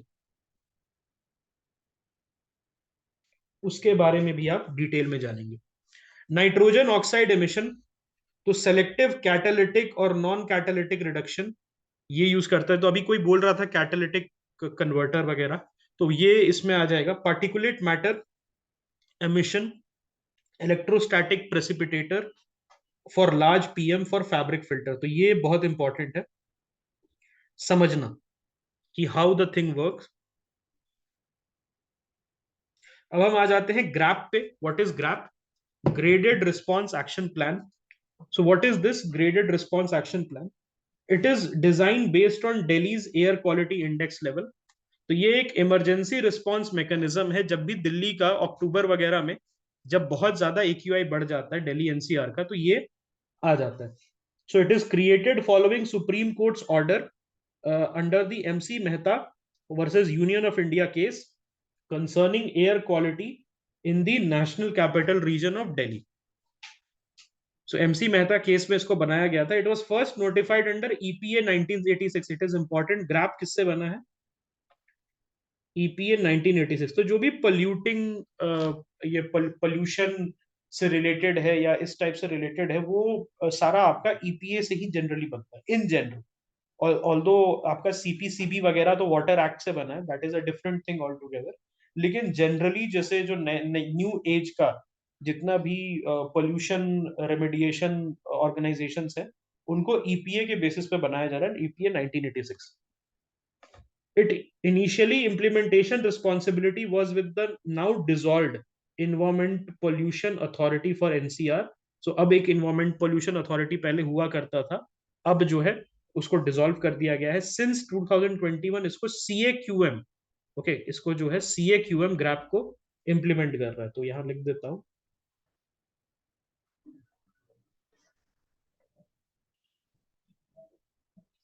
okay okay. So GRAP has been enforced based on the AQI, whereas the older version was enforced based only on the concentration of PM 2.5 and PM 10. So PM 2.5 और PM 10 पे पहले होता था, अब जो है वो AQI पे रहता है।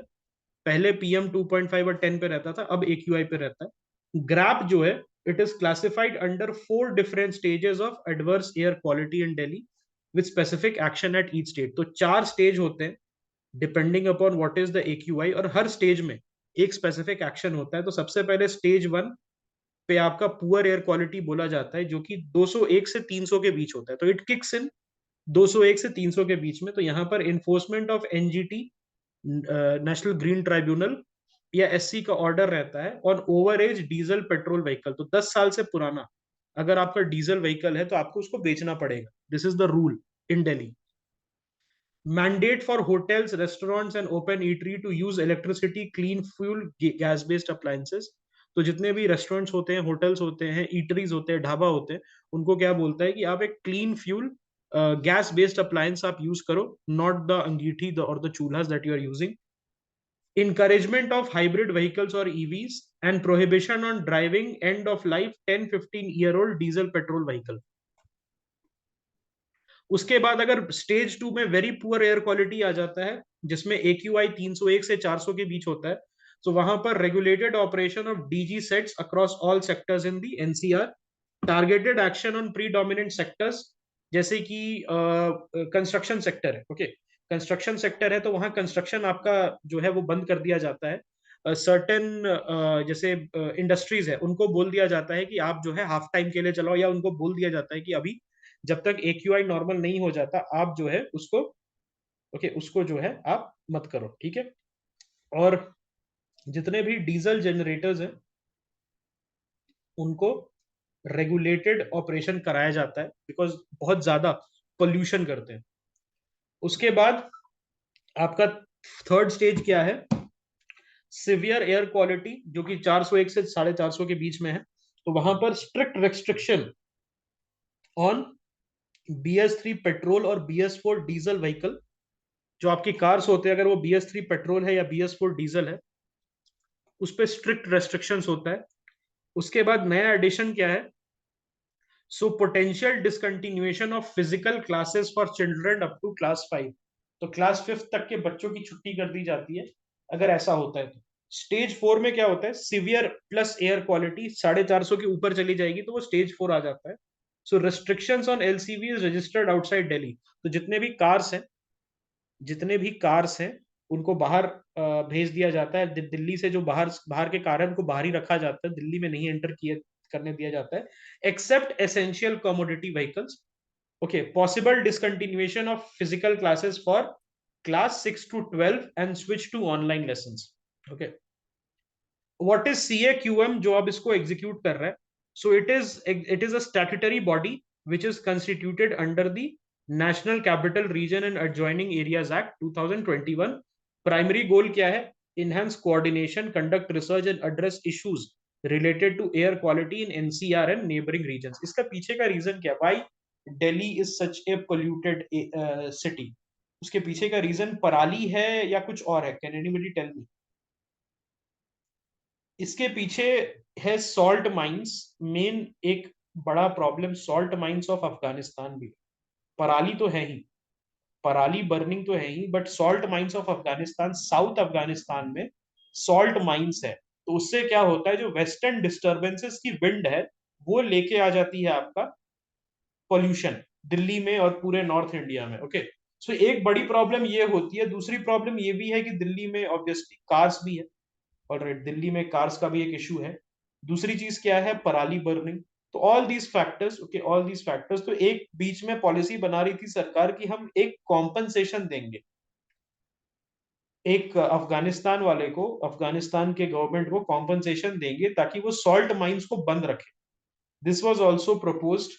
उसके बाद पराली जो है उसके लिए आपको याद होगा ICAR ने, Indian council of agriculture research ने एक बनाया था, एक ईटिंग माइक्रोब ईटिंग बैक्टीरिया बनाया था जो क्या कर रहा था? पराली को खा जाता था with in few few hours.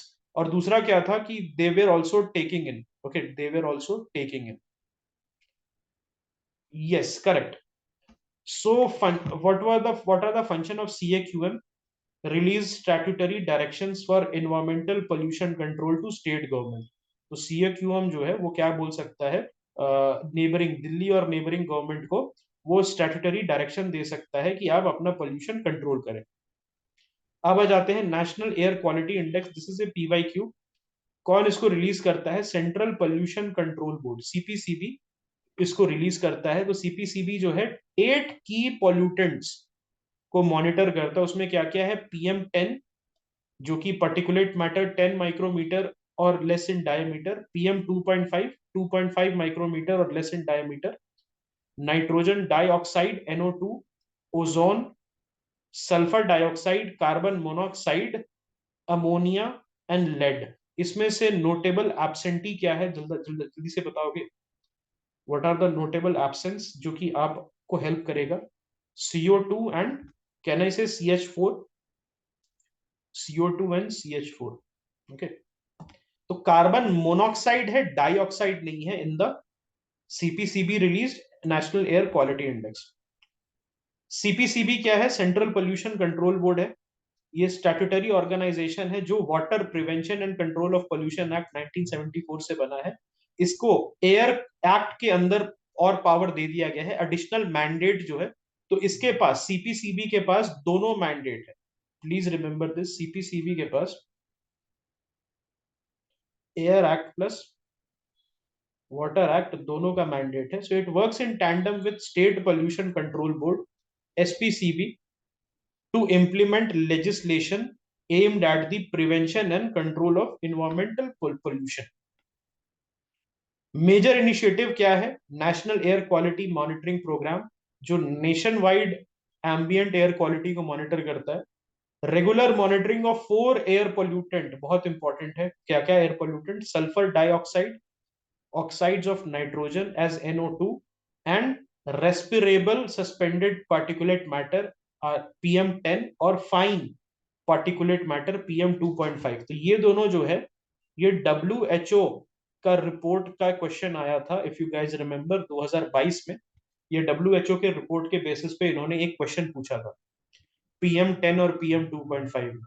Okay, they also CPCB का प्राण पोर्टल भी है, portal for regulation of air pollution in non-attainment city, prana, a portal dedicated to monitoring the implementation of NCAP, national clean air program, in 131 cities। okay, green cracker का अभी news आ रहा है, हर दिवाली पे आपको ग्रीन क्रैकर का news आता है, तो वहां पर देखते हैं। सो वहां पर होता क्या, प्रॉब्लम कहां पर था? प्रॉब्लम दोस्त यहां पर था कि barium, okay, barium nitrate, okay, barium nitrate was one of the main polluter. तो इन्होंने क्या किया था, ग्रीन क्रैकर्स बनाया था, और ग्रीन क्रैकर्स में बेरियम नाइट्रेट नहीं होता है, which significantly reduce the potential to pollute. Impact क्या होता है? They are design to cause a 30% reduction in particulate matter emission by using potassium nitrate. क्या यूज करते हैं?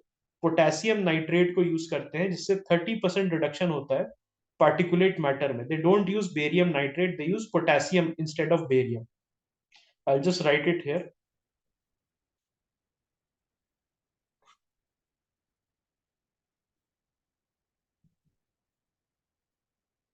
ओके, किसने डेवलप किया है? CSIR ने। ओके, CSIR नीरी ने डेवलप किया है।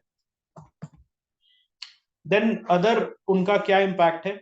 स्वास, सेफ वाटर रिलीजर, तो it suppresses dust by releasing water vapour into the air, thereby reducing air pollution. तो ये एक तरीके का नया क्रैकर है श्वास, जिसमें जब आप फटता है वो, तो वाटर रिलीज करता है, और वाटर जब रिलीज करता है तो उससे क्या होता है, डस्ट जो है आसपास का, वो सप्रेस हो जाता है। Then they have the STAR safe thermite cracker. इसमें पोटेशियम नाइट्रेट भी नहीं होता है, और सल्फर भी नहीं होता है। It leads to reduce particulate matter emission in very low sound intensity. तो फायदा क्या क्रैकर? जब लो साउंड है तो पटाखा बजाते क्यों है भाई? घर पे ही बैठ के वो लहसन बम मार लेंगे, है ना। देन सफल minimises the use of aluminium. तो यहां पर एक चीज आपको पता चल रही है, क्रैकर्स में क्या क्या प्रॉब्लम था? Aluminium, barium nitrate, sulphur sulphur, ठीक है, ये सारी चीजें जो है इसमें प्रॉब्लम है। नीरी कहां पर लोकेटेड है? नागपुर में नीरी का ऑफिस है। It is task with conducting research and development in environmental sciences. अब स्टबल बर्निंग में, तो स्टबल बर्निंग में क्या होता है दोस्त? तो पराली, आपने सुना होगा पराली जलाना। तो जनरली जब हार्वेस्ट सीजन खत्म हो जाता है तो बहुत सारा स्टबल बच जाता है। ओके, स्टबल बच जाता है हार्वेस्ट सीजन के बाद में, तो उसको क्या करते हैं? उसको जला देते हैं। लेकिन उसको जलाते क्यों है? कहीं रख दे, व्हाट इज द प्रॉब्लम? तो इसमें दिक्कत होता है रोडेंट अटैक्स का, पेस्ट अटैक का।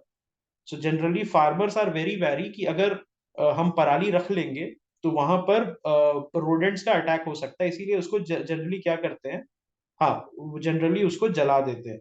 सो इससे क्या क्या एमिशन होता है? CH4, methane, carbon monoxide, nitrogen oxide, और NOx का, ठीक है, नाइट्रेट वगैरह का रिलीज होता है। So release of particulate matter also, so इसके वजह से प्लांट न्यूट्रिएंट्स में भी लॉस होता है। रीजन फॉर स्टबल बर्निंग, तो less labour intensive harvesting method, okay, leaves behind rice stubble.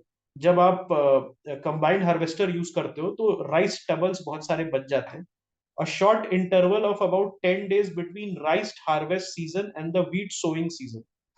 तो हार्वेस्ट कर लोगे आप चावल, उसके बाद सिर्फ 10 दिन का आपको समय मिलेगा जहां पर आपको वीट को सो करना है। उसके वजह से भी जो किसान है वो पैनिक में चला जाता है। ट्रेडिशन है, कन्वेंशनल प्रैक्टिस है, डिस्पाइट नोइंग द डिसएडवांटेज। उसके बाद कभी कभार डिजीज मैनेजमेंट और पेस्ट में भी यूज किया जाता है। अगर आप जला दोगे तो मच्छर वगैरह भाग जाते हैं, और जो पेस्ट है वो भाग जाता है। ऑप्शंस क्या क्या है भाई? कैसे हम पराली को बचा सकते हैं। सो बायोमास पैलेट है। तो बायोमास पैलेट क्या होता है, तो वो पैलेट्स आप उसके ऊपर रख दोगे, उसके ऊपर रख दोगे, तो ये जो रेसिड्यू है वो रिड्यूस हो जाएगा। इतनी पराली है, इतनी सारी पराली है, उसके ऊपर बायोमास पैलेट छिड़क दो, तो वो क्या करेगा, विद इन फ्यू आवर्स आपको वो रिड्यूस कर देगा छोटा सा क्वांटिटी में। ठीक है, सो ये utilise crop residue for biomass pellet as a substitute fuel in thermal power plant. तो ये बायोमास पैलेट होता क्या है, आप जो है इसके पैलेट्स जो बनते हैं, आफ्टर यू स्प्रिंकल दैट, जो सीएसआईआर ने बनाया है, आईसीएआर और सीएसआईआर ने बनाया है, उसको आप ऊपर छिड़क दो, उसके बाद वो रिड्यूस हो जाएगा, उसके बाद उसको थर्मल पावर प्लांट यूज कर सकते हैं as a substitute to fuel. ठीक है, कंप्रेस्ड बायोगैस और बायो सीएनजी प्रोडक्शन में भी हेल्प कर सकता है। पैडी स्ट्रॉ को आप कंप्रेस्ड बायोगैस और बायो सीएनजी में भी यूज कर सकते हैं। अल्कोहल प्रोडक्शन में भी पैडी स्ट्रॉ का इस्तेमाल आ सकता है। सो दिस इज क्लियर। अब हम आ जाते हैं क्लाउड सीडिंग में। So it was in the news because UAE में, यूनाइटेड अरब एमिरेट्स में और आईआईटी कानपुर में, यूएई की गवर्नमेंट कर रही है और आईआईटी कानपुर जो है इंडिया में कर रहा है क्लाउड सीडिंग। तो आईआईटी कानपुर के पास एयर स्ट्रिप भी है। If you guys know, IIT Kanpur में there is an air strip, जहां से देर इज अ प्लेन जो ऊपर जाता है। तो वहां पर वो क्या करता है, सिल्वर आयोडाइड और पोटेशियम आयोडाइड जो है उसका एक मिक्सचर छिड़कता है। तो कौन से सॉल्ट्स यूज करता है ये क्लाउड सीडिंग में, सिल्वर आयोडाइड, पोटेशियम आयोडाइड और सोडियम क्लोराइड। ओके, इसको यूज करता है। और क्लाउड सीडिंग में क्या होता है, बेसिकली मॉडिफाई करते हो जहां पर ऑलरेडी जो प्रेजेंट है क्लाउड, उससे आप बारिश करवा रहे हो। ऊपर में जब जाते हो कभी, अगर आप प्लेन से बाहर देखते होगे तो आपको दिखता होगा कि क्लाउड्स है, नीचे में वेदर पूरा सनी है, but when you go up तो क्लाउड्स है। तो बेसिकली एक थिन क्लाउड को वहां पर सिल्वर आयोडाइड वगैरह जो है, पोटेशियम आयोडाइड जो है, वो स्प्रिंकल करके इनकरेज करते हैं, मोटिवेट करते हैं कि बारिश हो जाए उससे। सो यहां पर क्या है कि जो क्लाउड है, it might be it has to be sufficiently deep with certain thickness. जब तक सर्टेन थिकनेस नहीं होगा और वो डीप नहीं होगा क्लाउड, तब तक बारिश नहीं होगी। आइडियल टेम्परेचर क्या है, -10 से -12 डिग्री। सो यहाँ सरफेस नहीं, ऊपर जाते हो तो आप देखते होगे पहले एयर इंडिया में there use to be this monitor जिससे आप टेम्परेचर वगैरह देख सकते थे। सो उसमें दिखाता था -4 -5 आराम से चला जाता है when you go up in the air. तो इन समर सीजन ऑल्सो ऊपर में एट 20,000 25,000 फीट -4 -5 हो जाता है। तो यहाँ पर क्या होता है, आपको -10 -12 डिग्रीज चाहिए, which is optimal seeding effectiveness. This temperature, cloud should envelope at least 50% of the target area. अगर आपको दुबई में बारिश करानी है या कानपुर में बारिश करानी है, तो वो जो क्लाउड है जिसको आप सीड कर रहे हो, वो जो है it should at least be 50%, okay, over that particular city. Environmental condition, तो wind speed, effective seeding requires wind speed below a threshold. तो जहां पर विंड स्पीड जो है, higher wind speed is not conducive, please remember, higher wind speed is not conducive, जिसके वजह से क्या होता है, विंड की वजह से बादल जो है आपका डिस्टॉर्ट हो जाता है। Humidity, relative humidity level should be below 75। और तो उससे क्या होता है, जब बिलो होता है 75 तो आपका इफेक्टिवनेस कम हो जाता है। ओके, जब तो 75 से ऊपर होना चाहिए। ओके,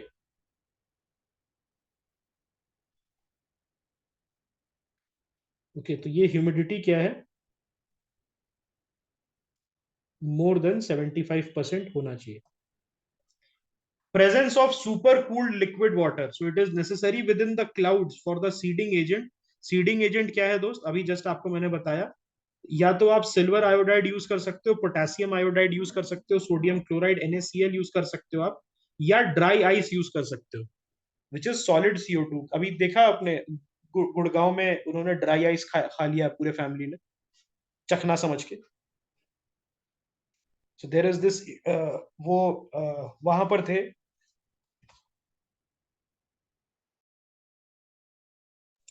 हाँ हाँ, उसमें थे, गए थे रेस्टोरेंट में गए थे, तो रेस्टोरेंट से बाहर निकलते हुए ड्राई आइस नहीं होता, तो ड्राई आइस से वो नहीं होता, रेस्टोरेंट का माहौल सेट करते हैं, रेस्टोरेंट का माहौल नहीं सेट करते, क्योंकि ड्राई आइस से निकलता है, भाप निकलता है। तो वो पूरी फैमिली आई और उनको लगा कि सौंफ इलायची नहीं होता, सौंफ इलायची टाइप का कुछ होगा, तो सौंफ इलायची के बगल में रखा हुआ था, तो वही उठा के पूरे फैमिली ने खा लिया। And it was so funny, they were all shouting and this rather than calling the doctor. अब प्रॉपर दिल्ली वाले थे, तुझे मैं बताता हूँ, अभी पुलिस बुलाता हूँ, ठीक है, जीप जल रहा है लेकिन फिर भी तैश गया नहीं, ठीक है, अब मैं पुलिस को बुलाऊंगा। What are the types of cloud seeding? What are the types of cloud seeding? Hygroscopic cloud seeding, इसमें क्या होता है? Salts are dispersed into the lower section of clouds using flares or explosive to attract moisture. तो होता है क्या, एक plane होता है, ठीक है, एक प्लेन जाता है और प्लेन के पंखों पे, जैसे वो देखा है आपने कैसे हेलीकॉप्टर्स पे मिसाइल्स लगा रहता है, उसी तरीके से ये फ्लेयर्स लेके जाते हैं और ऊपर जाते हैं और वहां पर जो है वो फ्लेयर्स को छोड़ देते हैं। तो ये lower lower section of clouds में होता है, please remember this. It increases the likelihood of precipitation by enlarging the cloud droplets, cloud droplets को इनलार्ज कर देते हैं। Then there is something called the dynamic cloud seeding. What is this dynamic cloud seeding? So it enhances vertical air currents which facilitates more water to move through the clouds, increasing the chances of rain. तो ये vertical air currents जो है उसको enhance करता है। इस type के जो आपके जो, जैसे मान लो this these are the clouds, तो इस टाइप का जो एयर करंट्स होता है ऊपर से नीचे जा रहा है या नीचे से ऊपर जा रहा है, उसको इनहेंस करता है, जिसकी वजह से रेन जो है आपका, ओके, जिसके वजह से वाटर मूव करता है क्लाउड्स के अंदर और रेन का चांसेस बढ़ जाता है। It also augments the clouds water carrying capacity, तो यहाँ पर वाटर कैरिंग कैपेसिटी को ऑगमेंट करता है और स्टिमुलेट करता है rainfall. Then the last part is static cloud seeding. Static cloud seeding ये क्या होता है? It involves the dispersion of chemicals like silver iodide into clouds which are rich in moisture. It encourages the formation of ice crystals in super cooled clouds। तो super cooled clouds में ice crystal का formation को encourage करता है, which leads to precipitation, which leads to the precipitation, ठीक है। Static cloud seeding हो गया, डायनामिक क्लाउड सीडिंग हो गया और हाइग्रोस्कोपिक, तीन तरीके की क्लाउड सीडिंग मैंने आपको बता दी। स्वच्छ वायु सर्वेक्षण हुआ है, किसने किया है? Ministry of environment and forest ने। It is part of the national clean air programme implementation, तो all 131 cities under the national clean air program are marked, necessitating self assessment via the prana online portal। तो प्राणा online portal किसने design किया है? अभी just मैंने बताया आपको, सीपी सीबी ने, ओके, सीपी सीबी ने इसको डिजाइन किया है। City are categorised into 3 categories, okay. Initial review is conducted by Air Quality Monitoring Committee, which is led by the Principal Secretary of the Ministry of Environment of the particular region। CPCB जो है वो final assessment undertake करता है। स्वच्छ वायु सर्वेक्षण का result क्या है? कैटेगरी 1 जहां पर 10 लाख से ऊपर की पॉपुलेशन है, उसमें इंदौर, इंदौर बोथ स्वच्छ भारत रैंकिंग में भी नंबर 1 है और स्वच्छ वायु में भी इंदौर जो है वो नंबर 1 है। कैटेगरी 2 में अमरावती जो है, ओके, अमरावती है आपका। उसके बाद कैटेगरी 3 में लेस देन 3 लाख पीपल जहां रहते हैं, वहां परवाणु, हिमाचल प्रदेश में परवाणु करके जगह है, वो उसको जो है मिला है टॉप पोजीशन। तो there are total 3 categories in this Swachh Vayu सर्वेक्षण, ओके। सो आई थिंक इसके बाद क्या है, ये छोटा छोटा ये है, ground water, central ground water board, water quality index, ठीक है। आई थिंक ये कर सकते हैं हम लोग। This was a central ground water board is a 2022 prelims, okay, 2022 का प्रीलिम्स का ये थीम है। So it was formed in 1970 from the exploratory tube wells organization and merged with the groundwater wing of the geological survey। तो geological सर्वे ये important हो जाता है। Geological survey of India में एक्सप्लोरेटरी ट्यूबवेल्स ऑर्गेनाइजेशन को मर्ज कर दिया, तो आपका CGWB आ गया। So there is a CGWB and then there is a CGWA as well, Central Groundwater Authority। So there are two things, CGWA and CGWB, so don't get confused in that। ये ministry of Jal Shakti में है। इसका role क्या है? It serves as the national apex agency for management, exploration, monitoring, assessment and regulation of ground water resources. So ground water जो है friends, please remember this, ground water it is an important theme. आपको हर तरीके से ground water को पढ़ना पड़ेगा, because लगातार 3 साल से, लगातार 3 साल से ग्राउंड वाटर पे क्वेश्चन आ रहा है। कहां से पढ़ सकते हो? गवर्नमेंट सोर्सेस से, पीआईबी में कोई ऐसा इंफॉर्मेशन आया है वहां से यू कैन ओके स्टडी, ठीक है। ऑल राइट, सो ज्यादा नहीं है हमारे पास प्लास्टिक पोल्यूशन, ठीक है। छोटे छोटे न्यूज बाकी है, this is something that can be done very easily.